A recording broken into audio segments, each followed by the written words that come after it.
अष्टमी है। माताएं संतान की लंबी उम्र के लिए ये व्रत करती हैं। मथुरा में अहोई अष्टमी के मौके पर रात 12 बजे राधा कुंड में स्नान की परंपरा है, जिसके लिए प्रशासन ने चाक चौबंद इंतजाम किए हैं। देखिए, नीज संतान दंपतियों की पूरी होगी मुराद। राधा कुंड में लगेगी आस्था की डुबकी।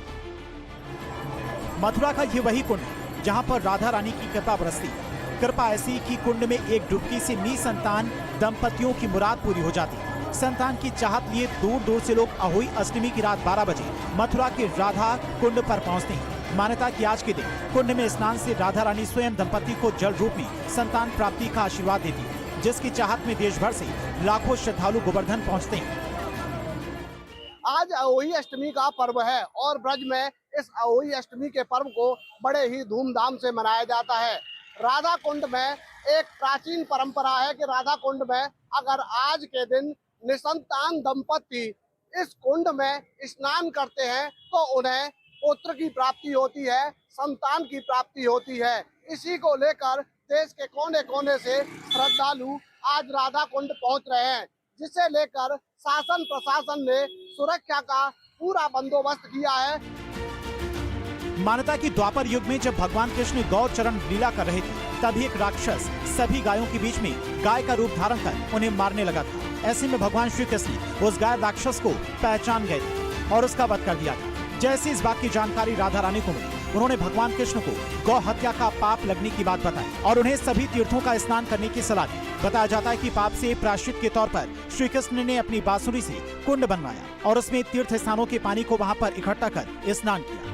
इस कृष्ण कुंड के बगल में श्री राधा जी ने अपनी कंगना की मदद से एक और कुंड तैयार किया और तीर्थ स्थान के जल एकत्रित कर उसमें स्नान किया। भगवान कृष्ण ने राधा रानी से खुश होकर कुंड को राधा कुंड का नाम दिया और वरदान दिया कि जो भी दंपति अहोई अष्टमी की मध्यरात्रि के बीच में यहाँ पर स्नान करेगा, उसे संतान की प्राप्ति होगी। तभी से ये मान्यता चली आ रही है। हमारे ब्रज क्षेत्र में ब्रज 84 कोस में स्थान है राधा कुंड, जो हमारी गिर गोवर्धन की परिक्रमा में 7 कोस की में आता है। हमारे राधा कुंड जो राधा रानी का प्रिय स्थान राधा कुंड है, उसमें अहोई अष्टमी के दिन रात्रि 12 बजे स्नान होता है। ऐसी मान्यता सदियों से चली आ रही है। जो निसंतान दंपति हैं, जिनके संतान नहीं है, वो यहाँ 12 बजे स्नान करें तो उनको राधा रानी की कृपा से संतान प्राप्ति होती है। यहाँ पर राधा रानी का बहुत ही महत्व है। राधा कुंड में जो निसंतान दंपति होते हैं, जिनके संतान नहीं होती है, वो पूरे दिन फास्ट करके अहोई अष्टमी वाले दिन रात को 12 बजे आकर यहाँ पर स्नान करते हैं, तो राधा रानी की कृपा से उन्हें संतान की प्राप्ति होती है।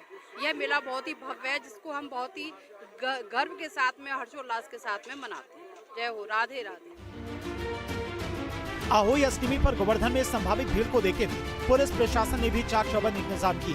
पुलिस ने राधा कुंड में जगह जगह बैरिकेडिंग लगाई और अलग अलग जोन बनाकर सुरक्षा बलों की तैनाती की। सबसे व्यापक तैयारियां करी गई हैं कि लोग सुरक्षित रूप से यहाँ पर आए, अपना मनौती के रूप में जो उनका स्नान वगैरह करते हैं वो करें और सुरक्षित रूप से यहाँ से निकल करके अपने अपने गंतव्य के लिए रवाना हो जाए।